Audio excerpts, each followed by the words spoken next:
What up, everybody who is watching in the YouTube sphere? What's up? My name is Adam, and today we're going to be reacting to the NBA draft lottery, and a lot of interesting stuff to look into for this year's draft. Feel free to subscribe to the channel, like the video, and all that fun stuff. And yeah, we're just gonna react. Right now, I have ESPN up.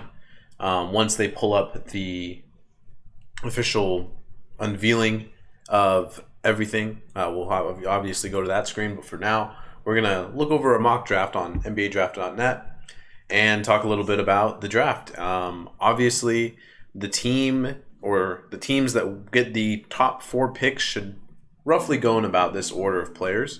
And as you can see here, we'll talk about 4 dudes. They're Jabari Smith, Jaden Ivey, Paolo Banchero, and Chet Holmgren. Now, NBADraft.net, according to what the projections for the lottery are showing Jabari Smith, Jaden Ivey, Paolo Banchero, Chet Holmgren. Those are the 4 going to Houston, Orlando, Detroit, and Oklahoma City. Now, obviously things can change.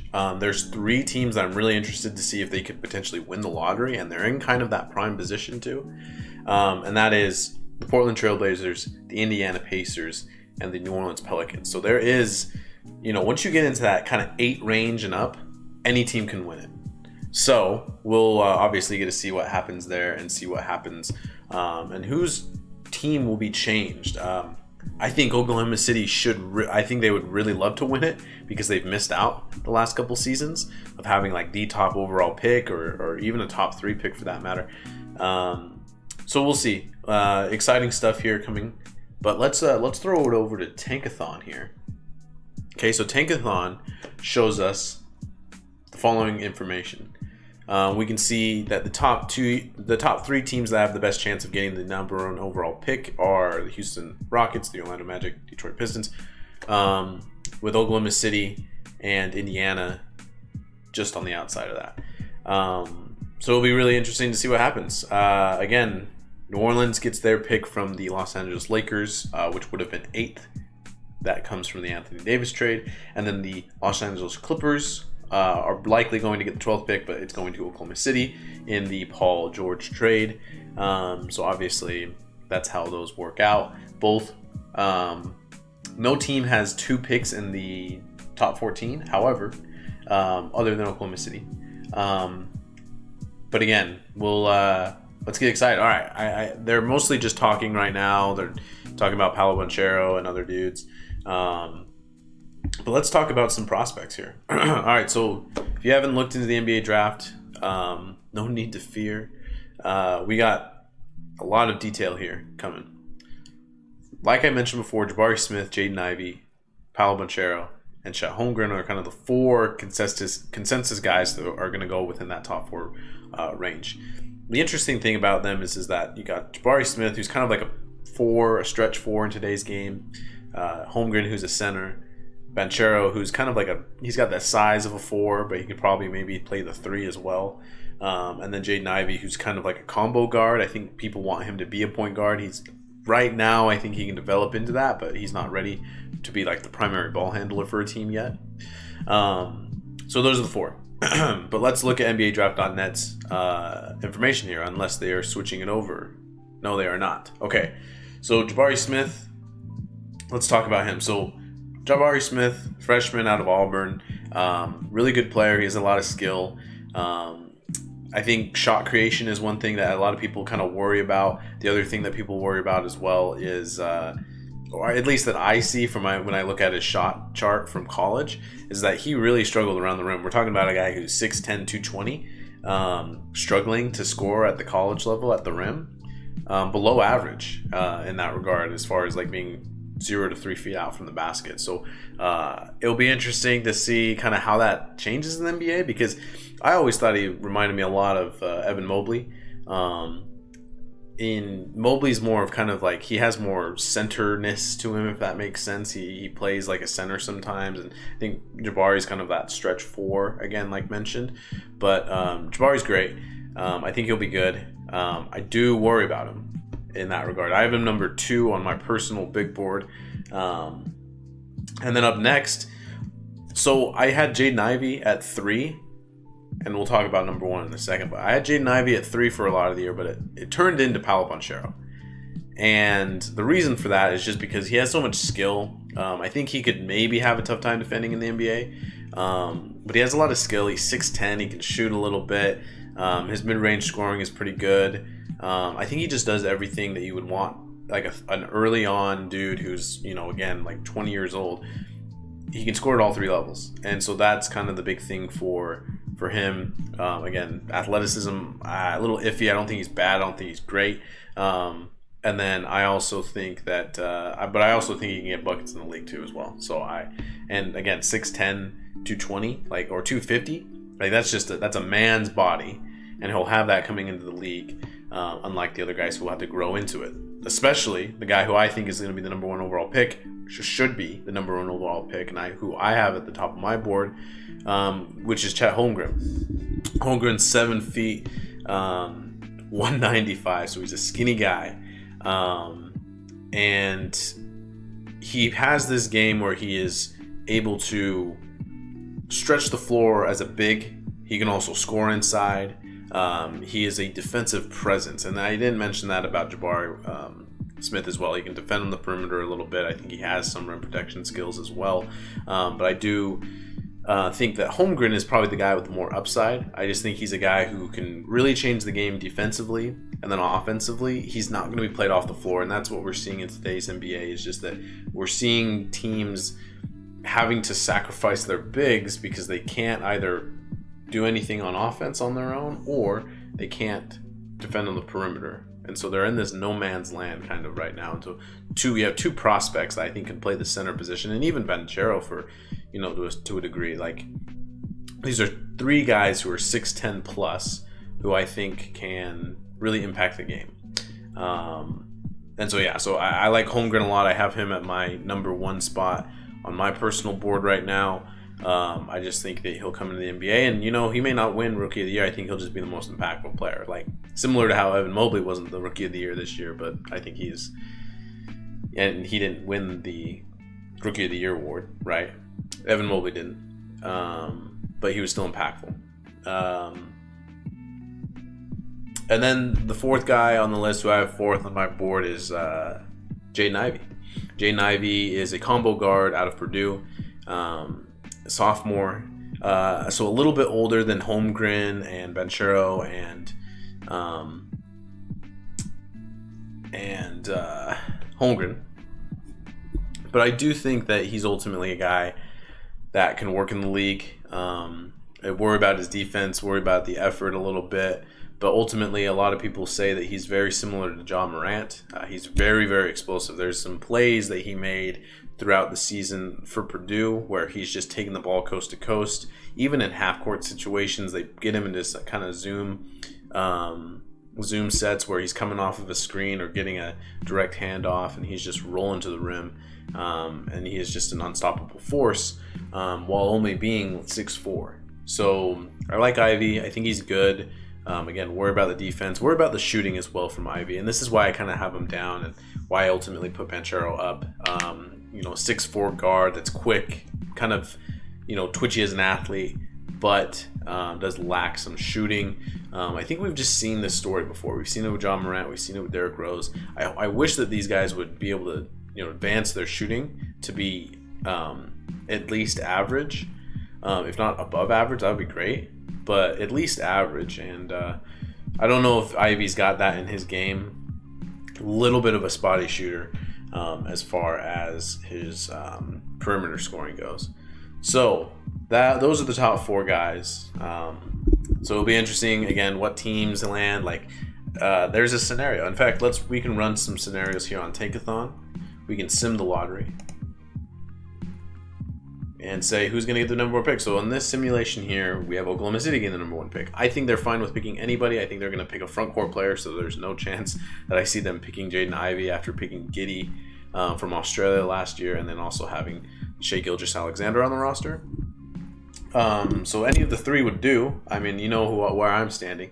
Then Indiana, then the Pelicans at number 3, and then Portland. Like that, this would be awesome. And I just said like Indiana, New Orleans, Portland would be really interesting to see. Like if they were to be able to move up, that'd be awesome for them, and really could change the offseason in a way. Again, like Indiana could add young depth, and maybe they say, okay, maybe now we can get rid of Miles Turner and trade him to a team.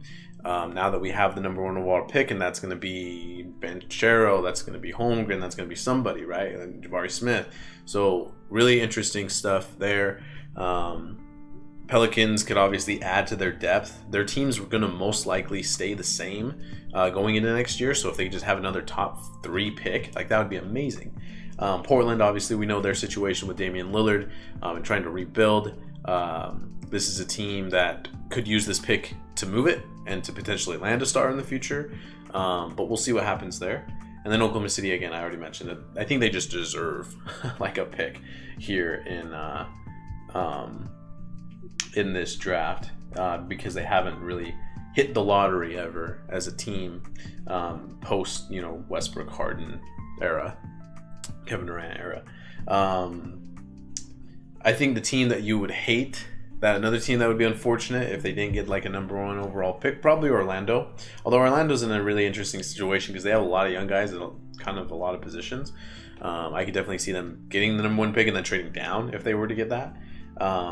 Houston, we know them. They'll probably take a big. Detroit, probably take a big. Again, with bigs being the options, that is who we're thinking of. All right, so ESPN's now at the point where they're going to. Let's pull it up here. ESPN's now going to go and. Oh shoot! Here we go. They're introducing. Oh, actually, they're not even introducing. They're just interviewing Damian Lillard. All right. Well, rip. All right. So let's do another sim lottery. This one has Indiana, Portland, Sacramento, Detroit, Houston, Orlando, Oklahoma City, and then everything stays the same from 8 on. And we'll watch this too. That way we'll know, like, okay, this should be Charlotte. This should be the Thunder, the Knicks, the Wizards. And then if New Orleans gets the pick at 9, then we know San Antonio is going to be in the top 4 or top 3 or something. So we'll obviously follow that and give good reactions to it. Good stuff there. Let's see here.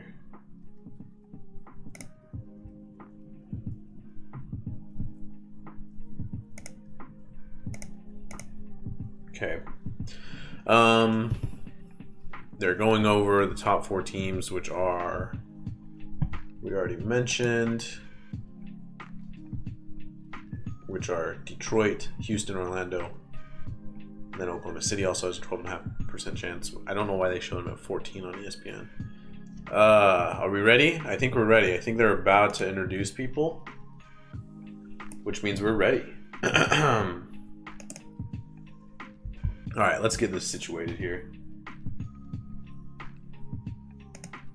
Woo! There it is. All right, PJ Washington. Let's give it another second here. Actually, let's yeah.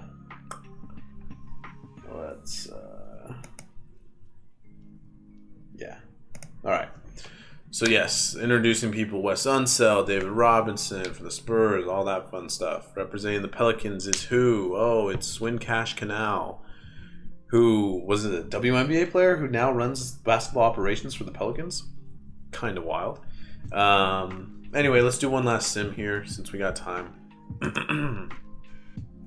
This one is Houston keeping that pick, Detroit, Sacramento, San Antonio. So can Sacramento, they made that trade for De'Aaron Fox, or they found a new partner for De'Aaron Fox, and they also now have added Domantas Sabonis during last year's trade deadline. So interesting, just really interesting stuff here, man. Like this is going to be pretty wild to see exactly what happens. And then we'll kind of give a short review after, and then we're watching Celtics Heat. Are you kidding me? All right, so now they're talking about Oklahoma City, Richard Hamilton of Detroit. Pretty cool. Just waiting for them to get ready here. Jamal Mosley, the Magic head coach, came over from Dallas. And then Raphael Stone of the Houston Rockets. All right, can we split half screen now? Okay, they're delivering the envelopes as we speak, or they're just showing the envelopes. Now they're delivering. All right, let's put it up. All right, so we're gonna have to edit this here a little bit.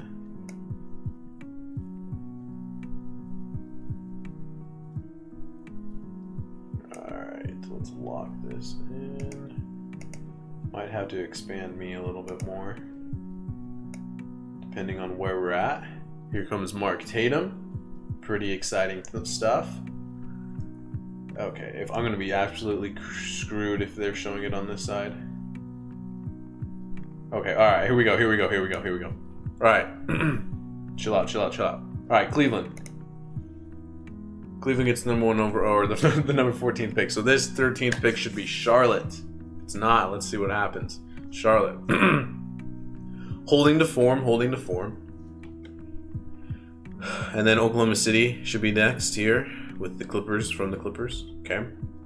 Oh shoot, we gotta reset this. And then we go New York. This should be the Knicks.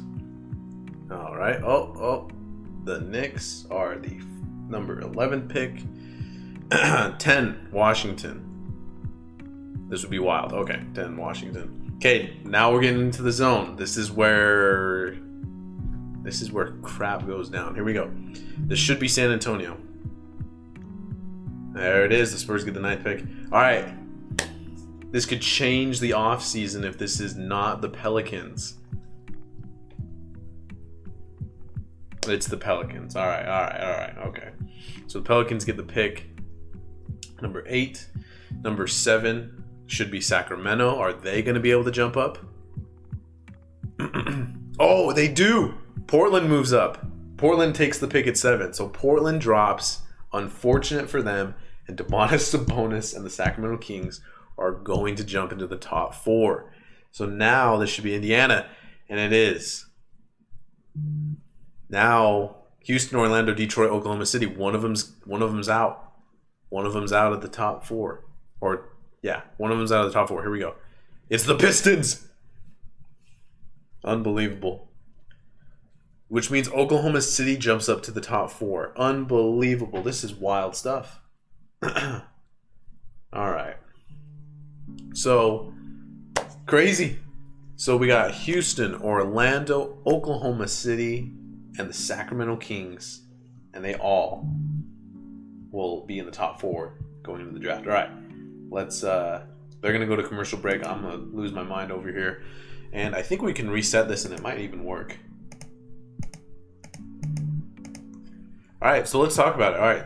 Houston, Orlando, Oklahoma City, and Sacramento. So let's just say that it ends up like that. If that is the case, I would say, so Houston probably goes big. Again, I would say Holmgren or Jabari Smith. And then, my question also is what does Sacramento do? Because they have this forward now with Sabonis, who I don't think they want to play as the center. So what do they do? And we haven't seen Sacramento this high in the draft for a while. I think they picked Thomas Robinson back in the day from Kansas. I think he was the 3rd pick one year. But I don't think they've had a super high pick like this before.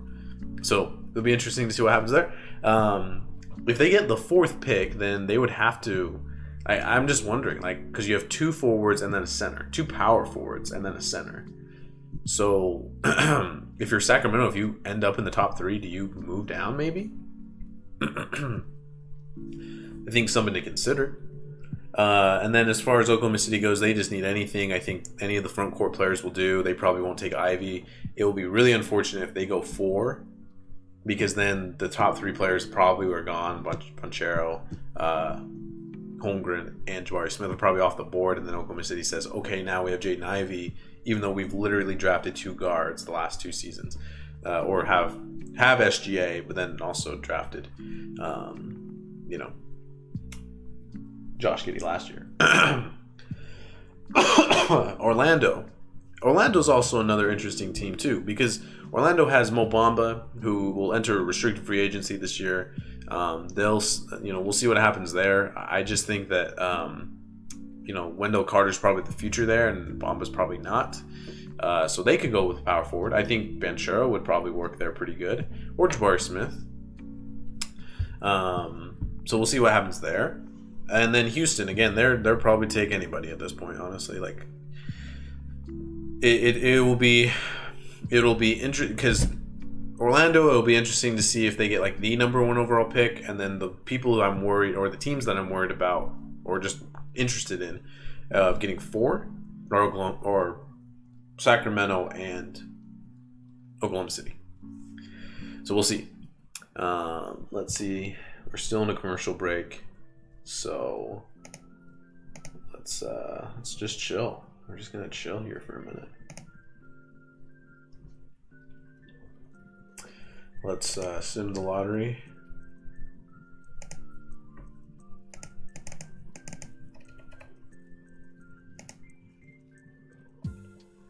It'll probably update once we have everything officially up and made official, but all right, I'm just trying to figure out, like, statistically, Houston and Orlando should be the 2 teams that have the best chance to get the number 1 overall pick. But, who knows? Could be Sacramento.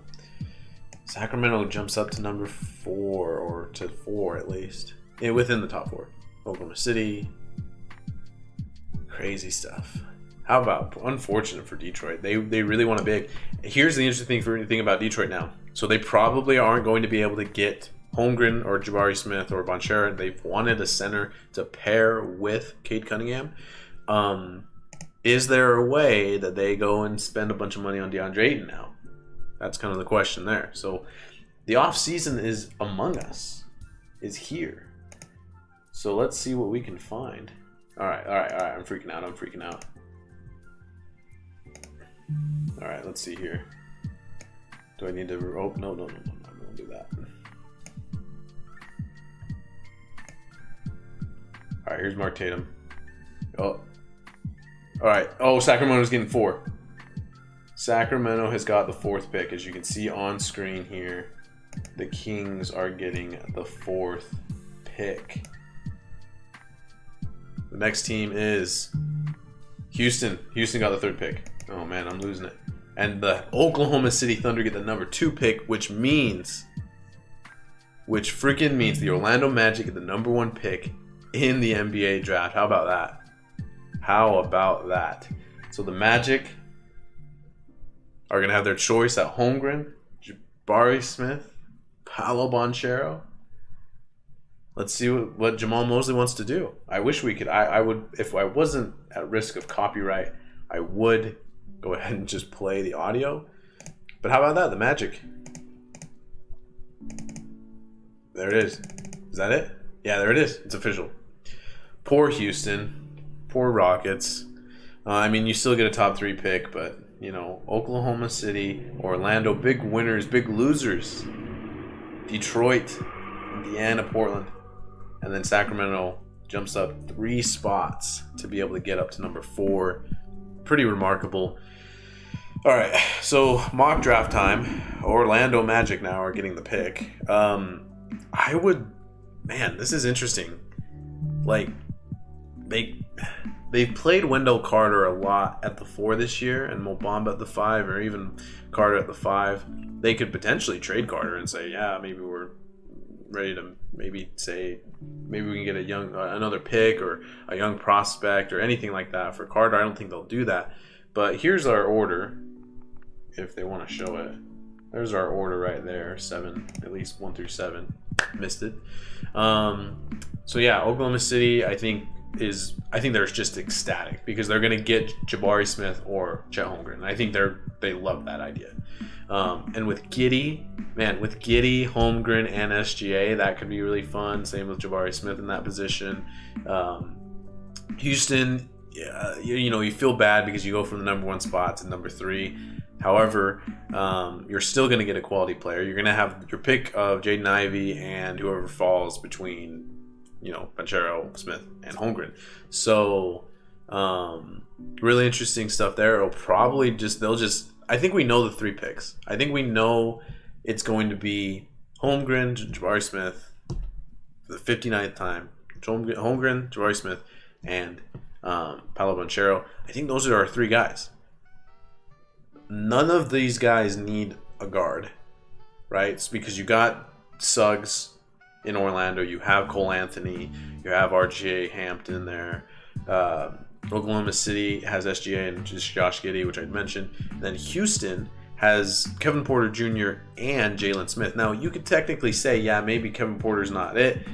Forget about him, you know, whatever, like he's not worth it, and maybe move off of him. Maybe he's a guy who's a sixth man in the NBA. So maybe then the Rockets could take Ivy. I just don't think that's what they should do. I think they're going to take the three of Smith, Holmgren, or Banchero. So we'll see. And then now Sacramento's in the interesting spot, because with those three off the board, now you're just looking at Jaden Ivey. And yes, there are more prospects, obviously. So Sacramento could technically say, okay, we really fell in love with Shaedon Sharpe, for example. We really fell in love with other guys coming out of the draft. So we'll see.